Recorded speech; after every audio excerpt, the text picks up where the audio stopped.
Bonjour et bienvenue à tous. Il existe de nombreuses créatures étonnantes et bizarres sur Terre, mais les serpents sont peut-être ceux qui se distinguent le plus. Petits et grands, cruels et tendres, brillants, presque invisibles, marins, terrestres et même volants. Et il en existe encore beaucoup d'autres. Dans la vidéo d'aujourd'hui, nous allons vous montrer quelques-uns de ces serpents ainsi que leurs aptitudes, et soyez-en sûrs, c'est parfois difficile à croire. N'hésitez pas à liker la vidéo si elle vous plaît, et si vous êtes nouveau sur la chaîne, n'oubliez pas de vous abonner et d'activer la notification pour ne rater aucune de nos prochaines vidéos. On commence.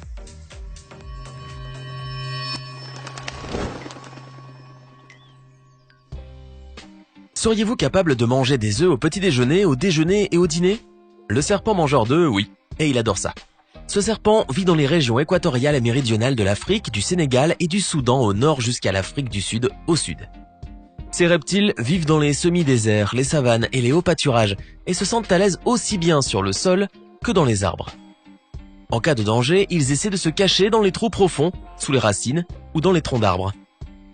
Ces serpents mesurent à peine plus d'1 mètre, ne possèdent pas de dents venimeuses et ont une très mauvaise vision. Mais ce dernier défaut n'est pas tellement important puisqu'ils possèdent un bon odorat et un bon toucher. De toute façon, un œuf, ça ne résiste généralement pas et ça n'essaie pas de s'enfuir. Les serpents mangeurs d'œufs trouvent leur proie à l'aide de leur langue et d'une fossette particulière qui se trouve au niveau de leur tête. Après avoir ainsi trouvé un nid, le serpent commence à manger. Ces reptiles ne se nourrissent que d'œufs. Et même la grenouille la plus appétissante du monde ne les intéresserait pas. De plus, le corps des serpents mangeurs d'œufs a changé au fil des ans, afin que ce type de régime ne leur cause aucun problème. Tout d'abord, les os du crâne sont liés librement et la mâchoire inférieure n'est pas accrochée à la mâchoire supérieure, ce qui permet au serpent d'ouvrir largement la bouche. En second lieu, son pharynx peut tellement s'étirer qu'ils peuvent manger l'œuf en entier sans aucun problème. Au début de l'œsophage, l'œuf rencontre une sorte de scie. Il s'agit en fait des bords acérés des vertèbres antérieures. Lorsque le serpent commence à pousser l'œuf plus profondément dans l'œsophage, les os coupent à travers la coquille. Tout le liquide coule alors. À la fin, le serpent recrache la coquille. Vous pouvez trouver ces créatures connues sous le nom de Chrysopelea paradisi dans les jungles de l'Asie du Sud-Est et du Sud-Est. Avant de voler, le reptile rampe jusqu'à l'extrémité de la branche et y reste suspendu en forme de J. Une fois qu'il a choisi la direction où il veut aller, il pousse la branche avec le reste de sa queue et s'envole tout en se tortillant. On peut dire qu'il rampe dans l'air et, même si cela peut surprendre, ça marche. Durant le vol, le corps arrondi du serpent devient étonnamment plat. Le reptile redresse les côtes et place son ventre vers l'intérieur, créant ainsi une surface concave sur son dessous. De cette façon, il améliore ses propriétés aérodynamiques et plane vraiment, au lieu de littéralement tomber de la branche. Malheureusement, ces serpents ne sont pas inoffensifs. Ils se nourrissent de grenouilles, de lézards, d'oiseaux et de petits mammifères, paralysant leurs victimes avec du venin. Imaginez que vous traversez la jungle et qu'un serpent venimeux de plus d'1 mètre de long vous tombe sur la tête. Bien entendu, le venin ne vous fera pas de mal en soi, mais quelle trouille! À propos, malgré les nombreuses études menées, les scientifiques n'ont toujours pas compris pourquoi ces serpents volent, ni à quelle fréquence ils le font. Certainement veulent-ils fuir les prédateurs, traverser une certaine distance ou capturer des proies plus rapidement. Mais les scientifiques soupçonnent toutefois que ce ne sont pas là les seules raisons. Ce petit serpent africain, inoffensif au premier regard, est venimeux et représente un vrai danger pour les humains. Un serpent stiletto mesure rarement plus de 70 cm de long et passe la plus grande partie de sa vie sous le sol, creusant des trous et des galeries. Il se nourrit de rongeurs et possède une paire de dents longues et venimeuses qui sortent de sa bouche en cas de besoin. Effectivement, ce serpent n'ouvre pratiquement pas la bouche. Cette aptitude tellement pratique s'est développée chez lui tout au long de son évolution, car sous le sol, la saleté peut facilement pénétrer dans la bouche. Par ailleurs, ses dents sont très souples et peuvent bouger dans tous les sens, indépendamment l'une de l'autre, permettant ainsi au serpent d'avaler sa proie plus facilement. Avant de continuer, il est temps de répondre à la question du jour. Écoutez bien. Lequel de ces 3 serpents est le plus dangereux de tous? Est-ce option A, le serpent à sonnette, option B, un anaconda, ou encore option C, le cobra? Réfléchissez bien et dites-nous dans les commentaires ce que vous pensez être la bonne réponse. Réponse tout à l'heure en fin de vidéo. La plupart des serpents sont connus de l'humanité depuis quelques siècles, ce qui ne s'applique pourtant pas aux vipères à queue d'araignée. Ces étranges créatures n'ont été découvertes que très récemment et décrites pour la première fois seulement en 2006. Elles ne vivent que dans les 2 provinces iraniennes d'Ilam et de Kermanshah. Elles se cachent dans les rochers ou sous de petits arbustes, près de leur abri. La première fois qu'ils firent la rencontre de ce reptile unique, Les scientifiques furent très surpris de voir une araignée sur la queue du serpent. Elle avait une forme assez étrange et inhabituelle, mais c'était bien celle d'une araignée. Il s'est avéré que cette queue tellement bizarre avait un but précis: prendre au piège les oiseaux. Au début, les scientifiques pensaient qu'ils venaient de découvrir une vipère de l'espèce Pseudocerastes persicus, qui avait un étrange nœud au niveau de la queue. Eh oui, vous le savez, on trouve parfois des choses bizarres dans la nature. Pourtant, les queues de toute la population de vipères découvertes récemment avaient des araignées en leur extrémité. Du coup, elles ont été identifiées comme une espèce différente.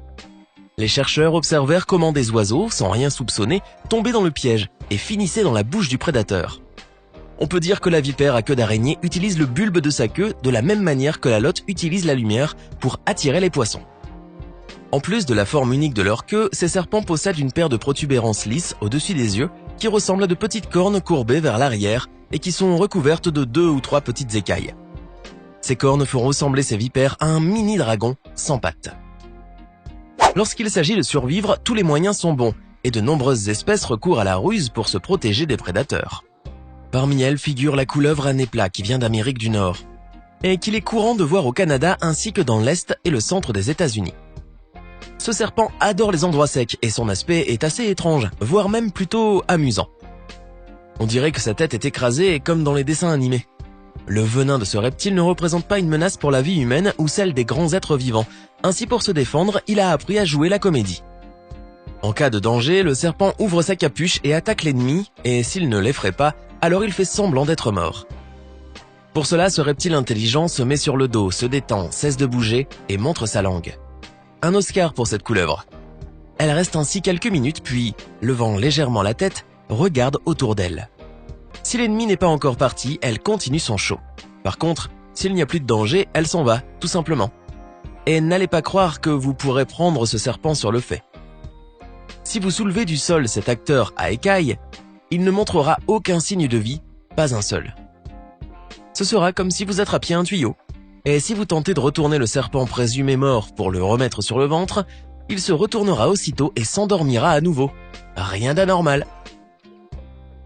Découvert par les scientifiques de l'université de Vanderbilt, cet extraordinaire serpent d'eau douce vit en Indochine et mérite toute notre attention, au moins pour son aspect. Sur le devant du corps, il possède 2 petites protubérances aplaties en forme de tentacules recouvertes de fines écailles. Il est bon à savoir que ce reptile a développé une technique de pêche vraiment unique. Généralement, quand il chasse, ce type de prédateur se positionne à l'endroit vers lequel se dirige la proie et réagit ensuite en fonction de ses mouvements lorsqu'elle fuit. Cependant, le serpent à tentacules s'est avéré être plus intelligent.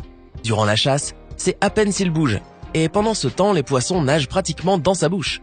Mais pourquoi ? Après tout, c'est assez étrange pour un prédateur. Eh bien, sa stratégie est simple et redoutablement efficace. Lorsqu'il se prépare à chasser, il plie son cou en forme de J inversé, la tête au bout du crochet. Il s'installe ensuite et reste figé en attendant que le poisson nage aussi près que possible de sa tête.